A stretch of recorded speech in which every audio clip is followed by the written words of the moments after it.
Hi everyone, it's the interview queen Alicia Atout here, and I am so excited to welcome you all to my interview with Whitney Jones. Hello, Hi guys, how are ya? I'm doing well. How are you doing, and how are you holding up with the craziness we are currently living in? It crazy is an understatement, I feel like, but who would have expected? You just got to kind of roll with the punches. I think considering everyone is going through this and everyone's been affected, I feel like that makes it a little better because you can't say you're alone in this battle. But Yeah, obviously, you have to be able to kind of accept what is out of our control and try your best to overcome it, make the best of the situation. For me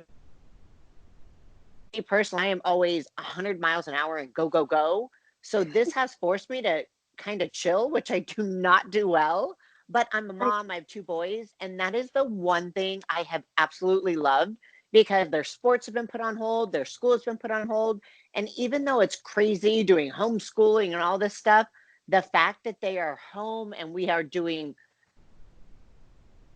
so much games and just conversating and quality time and going outside and playing sports. I've loved it in that aspect because obviously this is going to be over at some point and then we go back to regular crazy chaotic life. So I'm trying to just find the good in all this crazy negativity and wildness that's out there.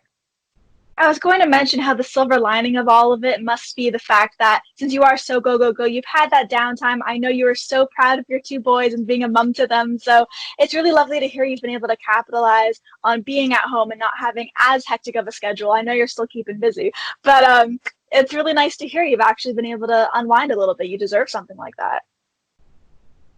I know it's crazy because otherwise I just don't stop well. There's always a billion million things to do. So yeah, it's kind of forced me to take things down a notch and enjoy the small things in life. Well, obviously, nutrition and eating habits are a huge part of your life. So I was curious, what are some of the things that you've been making or eating recently during quarantine that you've been really enjoying? So I will say I am far from a chef. I'm very fortunate to have a meal prep company, Fit Choice Foods, that thankfully feeds me because otherwise I'd probably starve to death and so would my kids. But I can make all the mom foods and the stuff for the boys, but it's I do struggle with cooking. However, because of quarantine, I've learned to do crock pot. Oh, I probably sound so dumb because I know it's so, but for me, if it requires like more than three steps or heck, more than three ingredients too, I'm like, oh, can't do it, can't do it. So I have learned how to do crock pot and I'm doing chicken, like just all the varieties. I have not veered off of that, but I am loving right now buffalo chicken. So it's the red hot, the wing sauce with yeah. ranch. So, that's kind of my thing right now. But for me, I'm very, very fortunate. I've worked for years to build up my metabolism because when I got started in this sport, as a female, it was like carbs were the enemy. And I was so like against it. And if I ate carbs, since my body was just not used to it, I would instantly blow up, bloat, have a couple pounds on me the next day. So I've worked really hard to build up my metabolism literally for years to where now I have a lot of flexibility. I literally eat Oreos every day, even in prep, even Good peak week. choice. Yes.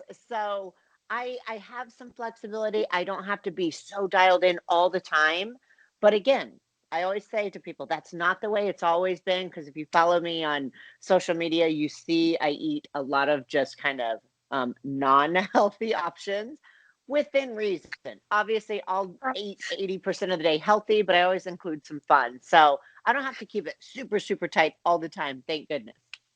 Yeah, I don't want to say that's lucky, but I mean, I'm jealous. That's an amazing thing to have. Like, my metabolism's decent, but I remember watching an interview you did last year when, for the second time, you won Miss Fitness Olympia, and you were being interviewed, and you mentioned how, like, 2 days before the massive show, you were just eating donuts, and I looked at you, and you were Yeah. shredded, looked incredible. I'm like, how on earth does she do that? Like, Yeah. it just it amazed me. And it's true. I mean, people literally for years were like, there's no way, there's no way. But any of the athletes, especially if they've ever competed with me, even the day of show, I eat donuts. It works for my body. Sugar works for my body. I'm not complaining, but yeah, Yeah, it's all true. It's all true. I definitely wouldn't question it if it works.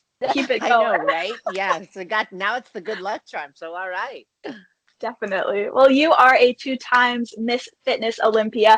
And when you won for the second time in 2019, you were on stage and you said a quote that I absolutely loved. And you said, "This moment right here is not about winning, it's about not giving up." So have you always had that Mm. crazy determination and passion to achieve any goal or anything you kind of set your mind to? Truthfully, no. It definitely transpired, I'd say about 10 years ago. I've had my fair share of health issues, broken bones, and then, of course, just life events. Everyone has a story. And anyone who's been able to get through even, their 30s without major life stuff, it's very, very fortunate. So we all have issues and stuff that where you just feel like the whole world is caving in on you, or just injuries in regards to the sport where you feel like I'm done. I don't know. Can I ever come back?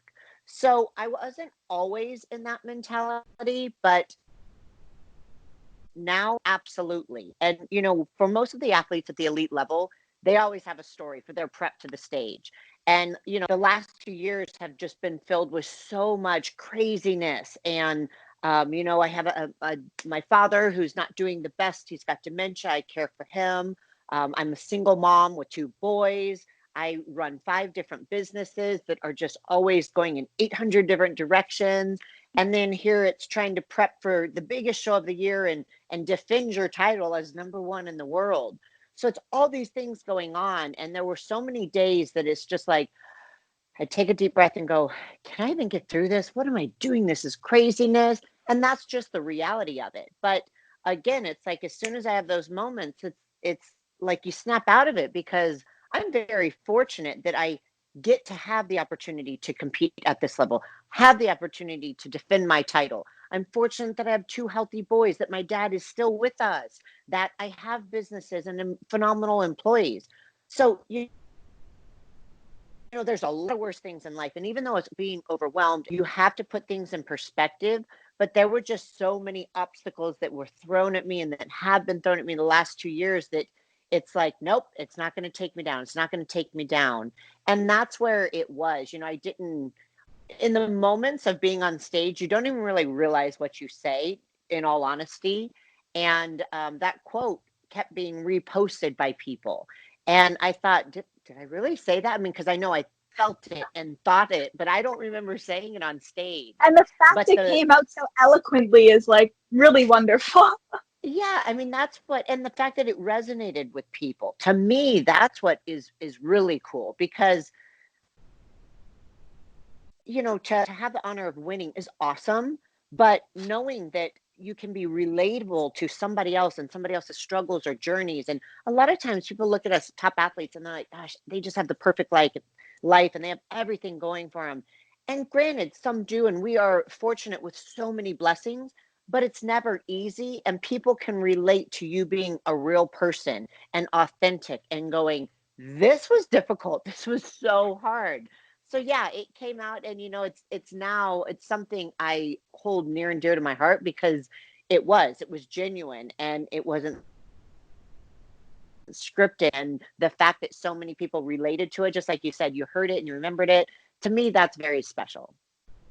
I know that you'll be defending that championship later this year at the 2020 Miss Olympia. You had mentioned that. So the Hmm. preparation for that, especially, defending something you've won not once but twice, are there Yeah. any kind of nerves or added pressure in that regard? Or for you, it's like, okay, I have won it twice. I know I can do it. I have it in me now. It's just time to pedal to the metal. There always is nerves. And it's again, everyone wants to knock you out. It's that position. It's easy to be second because you have somewhere to go up from there. But being at the top, you only can go down. But Right. I don't put the pressure on myself. I did that early in my career and it never worked out well. When For me at least, I realized if I'm putting so much pressure on myself, I'm just shooting myself in the foot because I'm not focused on the things that matter. My performance, the the things that I can do. I can't focus on the outcome. The outcome's out of my control. If the judges like it, great. If they don't, great.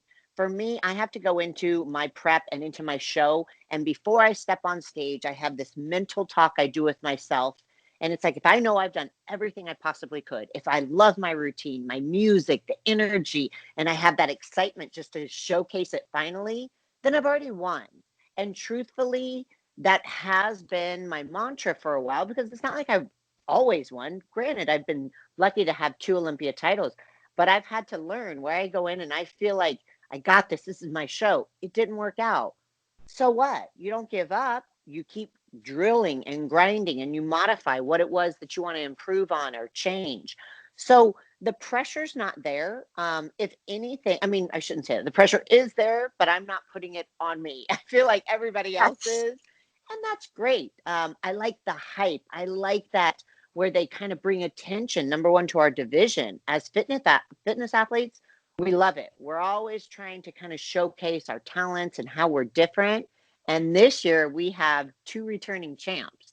So we have Adela Garcia, who's won 8 Fitness Olympia titles, Oksana Grashina, who's won 4, and then myself, who's a defending champ, and I've won 2. She had 14 titles on That's that insane. stage, never been done before. They both came out of retirement.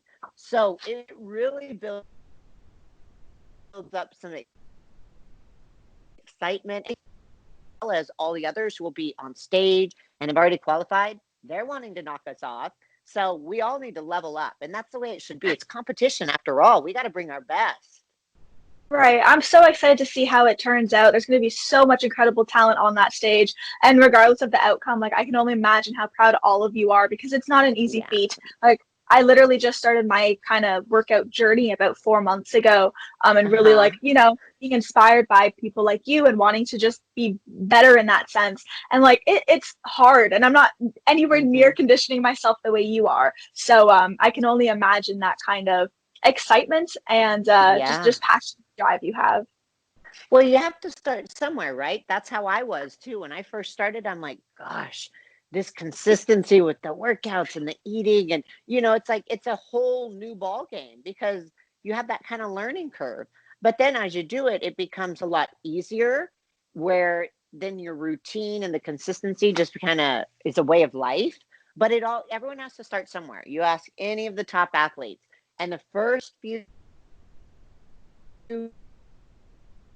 years into competing or just your fitness and weight loss journey, weight gain journey, that's hard. It's hard, but you got to find those people that do inspire you to kind of help lift you up on the days that you have the doubt or you lack inspiration and motivation. But I feel you, girl. We all had to start somewhere. Definitely. And I mean, one thing I did want to bring up, because I actually recently applied for it, because even though it's been not the longest journey, I'm already seeing differences and feeling better. It's that you're going to actually be hosting the Miss Health and Fitness Hearst competition. Yeah. And I was just Yes. curious for you, how wonderful is it to see so many girls and women follow in your footsteps, especially because you are one of those true trailblazers of the industry? I think I love that they do this competition because it allows someone to have that ability to really jump into this industry. And there's so much opportunity. Everyone's like, oh, I would love to be on a magazine and be a fitness model.